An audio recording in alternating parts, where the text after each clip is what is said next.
මම කලින්ම කිව්වා එඩිතරභාවය කියන්නේ ඇඟේ හයිය නොවන බව. ඇඟේ හයියෙන් ඕනනම් විධායක බලය තියෙනවා. පාර්ලිමේන්තු තුනෙන් දෙකක් තියෙනවා. මේ සමහර අය එළියන්නේ මොනවද කරන්න බැරි කියලා. ඒ ඇඟේ හයියට. நேற்றைய நாள்ல 60வது ஜேவிபியினுடைய நிறைவு நாள் அல்லது நினைவு நாளை அனுசரிக்க முகமாக அல்லது அதை நினைவு கூற முகமான ஒரு மிகப்பெரிய அளவான மக்கள் கூட்டம் ஒன்று, மக்கள் சந்திப்பு ஒன்று இடம்பெற்றிருந்தது. இந்த கூட்டத்தில் ஜனாதிபதி உரையாற்றிய உரை தொடர்பான பல விமர்சனங்கள் இன்றைய நாளில் பார்க்கக்கூடியதாக இருந்தது. இந்த விமர்சனங்கள் பற்றி பல பத்திரிகைகளாக இருக்கட்டும், இணையதளங்களாக இருக்கட்டும், பல என்ன சொல்றது விமர்சனங்களாக இருக்கட்டும், இன்றைய நாளில் எல்லா இடமே பார்க்கக்கூடியதாக இருந்தது. ஜனாதிபதி என்ன சொன்னாரு, என்னென்ன விஷயங்கள் வந்து விமர்சனத்துக்கு உள்ளாகி இருக்கு அப்படின்றத பார்க்க போறோம். அதோட இன்றைய நாளுக்கான செய்திகளையும் சுருக்கமாக பார்க்க போறோம். நேற்று ஜனாதிபதி இந்த 60வது ஜேவிபியினுடைய 60வது நினைவு நாளில் உரையாற்றும் போது பலதரப்பட்ட விஷயங்களை மிரட்டும் துணியில சொன்னார் அப்படின்றதான் இதுல இருக்க விமர்சனமே. 2 3 பெரும்பான்மை எங்கள்கிட்ட இருக்கு, நிறைவேற்று அதிகாரம் எங்கள்கிட்ட இருக்கு, உள்ளாட்சி மன்றங்கள்ல அதிகமான மன்றங்களை ஆட்சி அமைக்கிறதுக்கான தகுதி எங்கள்கிட்ட தான் இருக்கு. இந்த மாதிரியான பல விஷயங்களை அவர் சொன்னாலும் கூட அதை மிரட்டும் துணியில அல்லது அதிகார துணியில அவர் உரையாற்றினாரு. අපි ඇඟේ හයියට නෙවෙයි එඩිතරභාවය ගන්න. නියමිත තන නියමිත හැරවීමේ තීන්දුව ගන්න. අපි එඩිතර වෙනවා. இதுல சொல்லப்பட்ட விஷயம் சொன்னா ஜேவிபியினுடைய முகம் கொஞ்சம் கொஞ்சமாக இப்பொழுது வெளிவர ஆரம்பித்திருக்கிறது. எம்பிபி பக்கமாக இருந்து இந்த மாதிரியான பல விமர்சனங்கள் சொல்லப்பட்டிருக்கு. அதுல மிக முக்கியமாக சொல்லப்பட்ட முக்கியமான கருத்து என்னன்னு சொன்னா, சிங்கள மக்கள் மத்தியில இப்ப இவங்க அதாவது எம்பிபிக்கான ஆதரவு கொஞ்சம் கொஞ்சமாக குறைந்து வரதன் காரணமாக கடும்போக்கான பல விஷயங்களை அவங்க முன்கொண்டு வர இப்ப ஆரம்பித்திருக்கிறதால ஜேவிபியினுடைய முகம் தெரிய வருதோ அப்படின்ற மாதிரியான பல விமர்சனங்கள் இருக்கு. ஏன்னா நேற்றைய நாள்ல கனடாவில் வைக்கப்பட்ட நினைவு தூவி, அதாவது இனப்படுகொலை செய்யப்பட்டது அப்படின்றத நினைவு கூற முகமாக வைக்கப்பட்ட நினைவு தூவிக்கு மிகப்பெரிய கண்டனம் கனடிய உயர்ஸ்தானிகரை சந்தித்து வெளியிடப்பட்டிருந்தது. இது கூட அதனுடைய ஒரு பிரதிபலிப்பாகவே இருக்கு. சிங்கள மக்கள் மத்தியில இந்த உள்ளாட்சி சபை மன்றங்கள்ல பலதரப்பட்ட இடங்களை அவங்கள தனியான ஆட்சி அமைக்க முடியாம போனதும், அவங்களுடைய ஆதரவு சிங்கள மக்கள் மத்தியில குறைந்து கொண்டு வரதும் இந்த மாதிரியான ஒரு உரைக்கும் இந்த மாதிரியான சில நடவடிக்கைகளுக்கும் காரணமாக அமைந்திருக்கு அப்படின்ற மாதிரியான விமர்சனங்கள் இப்ப எழ ஆரம்பித்திருக்கு.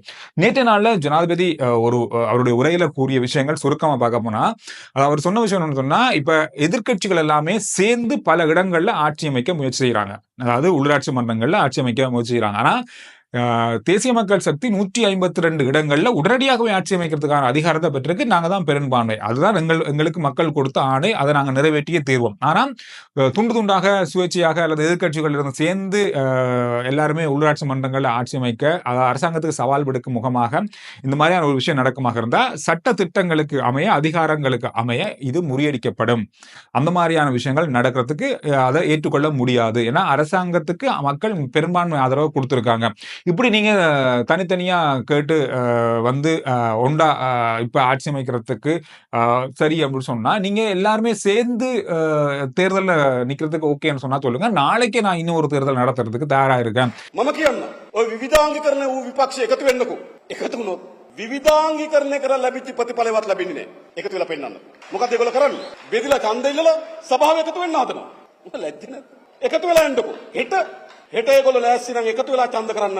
අපි කුමන හෝ ඡන්දයක් හෙට තියෙනවා. එකතු වෙලා වැඩ කරමු. நீங்க ஒன்னொண்டா வேற கருத்துக்களை சொல்லி வேற பக்கமா இருந்துட்டு தேர்தலில் வெற்றி பெற்றுட்டு இப்போ ஒண்டா சேர்ந்து ஆட்சி அமைக்க வாரதை ஏற்றுக்கொள்ள முடியாது. இந்த மாதிரியான பல விஷயங்களை ஜனாதிபதி தன்னுடைய உரையில சொல்லியிருந்தாரு. මේක ආපහු හරවන්න පුළුවන් කවුද හරවන්න ඉන්නේ?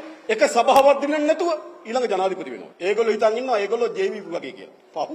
ඒගොල්ලෝ මේ පරණ පුස් ව්‍යාපාර බලේ බලවත්භාවය අපේ ඇඟෙන් මනින්න දෙන්න එපා. කරුණා කරලා කෙනෙක් මහතුරු. ඒව මදි කියලා කවුරු හරි හිතනවා ඇඟෙනුත් එකක් දෙකක් ඕන කියලා නම් කියන්න කෙනෙක්. අපිට කියන්න කෙනෙක්. அதோட இன்னொரு விஷயம், ஜனாதிபதி சொன்ன ஒரு விஷயம் 152 சபைகளுக்கு தாங்கள் ஆட்சி அமைக்கிறதுக்கு ரெடியா இருக்கிறோம் அப்படின்னு சொன்னாங்க. ஆனா இன்றைய நாள் ஒரு செய்தியில பார்க்க கிடைச்சது 139 சபைகள்ல எதிர்கட்சிகள் எல்லாமே சேர்ந்து உள்ளாட்சி மன்றங்களை ஆட்சி அமைக்கிறதுக்கான பேச்சுவார்த்தைகள் இப்பொழுதும் நடந்து கொண்டிருக்கு அப்படின்னு சொல்லப்படுது. இது வந்து கிட்டத்தட்ட ஒரு பெரிய ஒரு சவால் கொடுக்கக்கூடிய விஷயமாகவே இருப்பதன் காரணமாக தான் நேற்று ஜனாதிபதி இந்த உரையை நிகழ்த்தியிருப்பார் அப்படின்ற மாதிரி இப்ப சொல்லப்படுது. அதோட இன்னொரு விஷயம் சொன்னா, நீங்க என்னதான் எதிர்கட்சிகள் எல்லாம் சேர்ந்து ஆட்சி அமைச்சாலும் 2-3 மாதம் உங்களால ஆட்சி அமைச்சு முடியுமான்னு பார்ப்போம், அதுக்கு பிறகு என்ன நடக்குன்னு பார்க்கலாம் அப்படின்ற மாதிரியான பல மிரட்டும் துணிலான பல விஷயங்களை ஜனாதிபதி சொன்னதுதான் பல இடங்கள்ல விமர்சனத்துக்குள்ளாகி இருக்கு. තව සති දෙක තුනක් යනකොට බලාගන්නේ. අපේ ව්‍යාපාරයෙන් අපේ ආණ්ඩුව එක්ක ඒගොල්ලෝ අල්ලගු තියන්නවා සුදු. අපි සභා 152ක් ආරම්භයේදීම පිහිටවනවා. ඉතුරු 115 පිහිටවන දවසේ පිහිටවනවා. එනිසා ජනවරමට අනුව අපි වැඩ කරන්න බැඳිලා ඉන්නවා. ජනවරමට එරෙහිව කවුරු හරි කටයුතු කරනවා නම් විවස්ථාව, නීතිය, දේශපාලනය මේ ඔක්කොගෙම අපි වැඩ කරන්න ලෑස්ති. හදලා පුළුවන් නම් මාස 3ක් 4ක් යන්න ඉතර මං කියන්නේ. දන්නවනේ නීති මදි නම් 3න් 2ක් තියෙනවා. හොඳයි. இதுதான் ஜேவிபியுடைய முகம் திரும்ப வருதோ அப்படின்ற மாதிரியான பல விஷயங்களையும் இப்ப பொதுவாகவே ஜனாதிபதியோட உரைகள் வந்து மக்கள் பெரிய அளவா உன்னிப்பா கேட்பாங்க. அந்த மாதிரி இருக்கும்போது ஜனாதிபதி இப்படியான விஷயங்களை சொல்லும் போதும் பல விமர்சனங்களுக்கும் உள்ளாகி இருந்தது கடந்த காலங்கள்ல. அதாவது மட்டக்களப்புல தேர்தல் காலத்துல அவர் சொன்ன ஒரு சில கருத்துக்கள், அதாவது உள்ளாட்சி மன்றங்கள் தங்களுடைய கட்சியால் அல்லது அரசாங்கத்தால் அமைக்கிற அந்த உள்ளாட்சி மன்றங்களுக்கு மட்டும்தான் பணம் அனுப்பப்படும் அப்படின்னு மாதிரி எல்லாம் சொல்லியிருந்தாரு.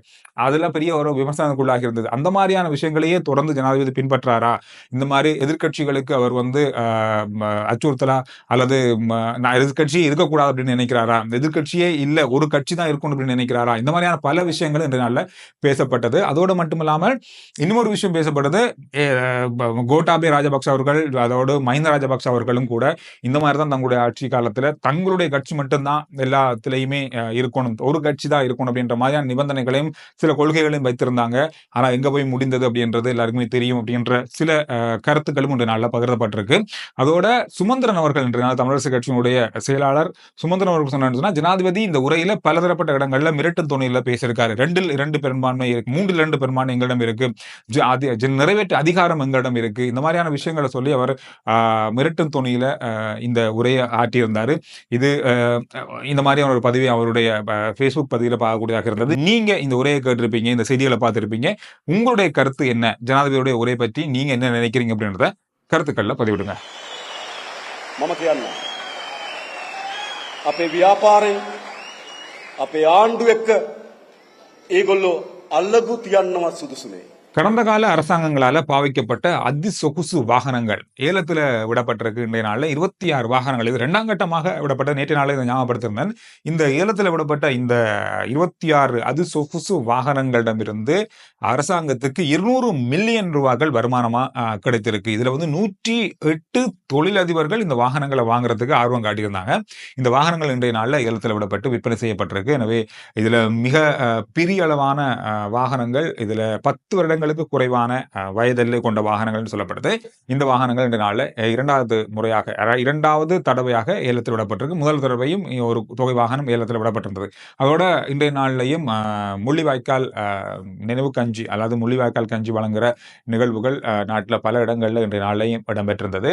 இந்த செய்திகள் தான் இன்றைய நாளில் அதிகமாக பார்க்கப்பட்ட செய்திகளாக இருக்கு. ஆர்ச்சி சந்திர report YouTube channel, Facebook page, WhatsApp channel எல்லாத்தையும் ஃபாலோ பண்ணுங்க. அடுத்த வீடியோல நான் உங்களை சந்திக்கிறேன்.